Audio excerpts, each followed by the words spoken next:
আশ্বিদের শারদ প্রাতে বেজে উঠেছে আলোকমঞ্জিত। এই একটা ব্রডকাস্ট শোনার জন্য বাঙালি প্রায় সারা বছর চাতক পাখির মতো চেয়ে থাকে। আমার মনে পড়ে না এমন কোনো বছর যখন আমার বাবা মহালয়ার দিন ভোরবেলা 4টের সময় উঠে রেডিওতে মহিষাসুর মর্দিনী চালায়নি।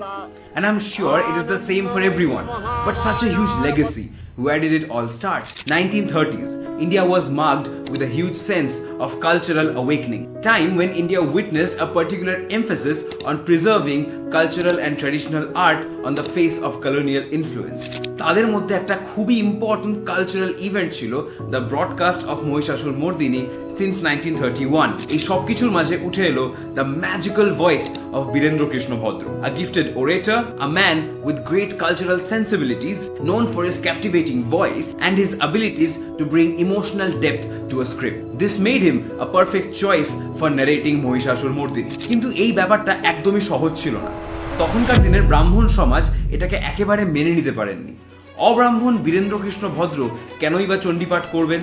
তাতে মায়ের আরাধনায় ক্ষতি হচ্ছে বলে তারা উঠে পড়ে লাগলেন মহিষাসুর মর্দিনীকে বন্ধ করার জন্য। বীরেনবাবুকে বাদ দিতে হবে। Pankaj Mallick then took a stand for it.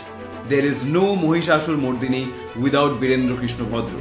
You can put me out of it, but Biren is the essence of it. মাঝে যদিও ওই অ্যারাউন্ড 1976 উপর মহল থেকে অর্ডার এসেছিল নতুন স্টারকাস্ট চাই, একটা নতুন মহালয়া শো আবার রেকর্ড করা হলো, where Birendra Krishna Bhadra was replaced by Uttam Kumar and Hemanto Mukhopadhyay got the responsibility for composing it. সবই ঠিক ছিল until the show was over. সবাই ক্ষোভে ফেটে পড়ে। আকাশবাণীর অফিসেও তার আঁচ পড়েছিল। লোকের মন রাখতে সে বছর ষষ্ঠীর দিন ভোরবেলা আবার বীরেন্দ্র কৃষ্ণ ভদ্রের মহিষাসুর মর্দিনী চালানো হয় এবং পরের বছর মহালয়ার ভোরে আবার ফিরে এলো বাণী কুমারের লেখা, পঙ্কজ মল্লিকের সুর এবং বীরেন্দ্র কৃষ্ণ ভদ্রের স্তোত্র পাঠে 1966 প্রি রেকর্ডেড মহিষাসুর মর্দিনী, যা আজও চলে আসে, যেটা না শুনলে দেবীপক্ষের সূচনা আমাদের মনেই হয়। সবার পুজো ভালো কাটুক, শুভ শারদীয়া।